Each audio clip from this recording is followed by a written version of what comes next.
And I think it's important for us to be critical of really all services that are provided to us, and especially that of the police. The Southern Chiefs organization is responding to a new parliamentary petition that calls on police officers and other vocations to be protected by hate speech, which has one Grand Chief calling the petition gravely disappointing. The online petition, started by former Winnipeg Police Inspector Stan Taterin, is calling on Parliament to recognize officers as a group that needs protection, specifically when it comes to protests against police after violent incidents.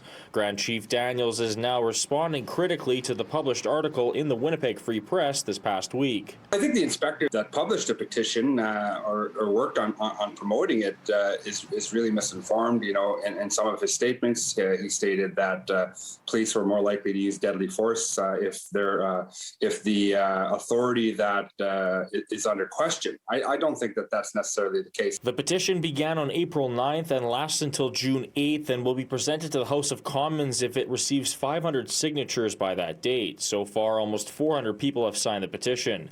MP of Winnipeg North Kevin Lamoureux authorized the petition's publication to collect signatures only. We reached out to his office and received this statement. This has been a learning experience for me. To be clear, I will not be tabling this petition now that I have come to fully understand its contents.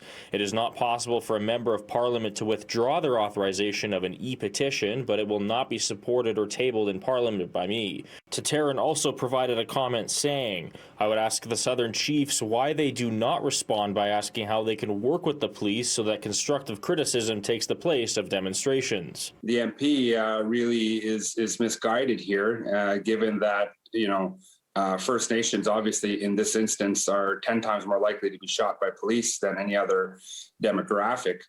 It was important for us to make it clear that we oppose this kind of conduct towards our people. The petition was published one day after the one-year anniversary of 16-year-old Aisha Hudson, who was shot and killed by Winnipeg police.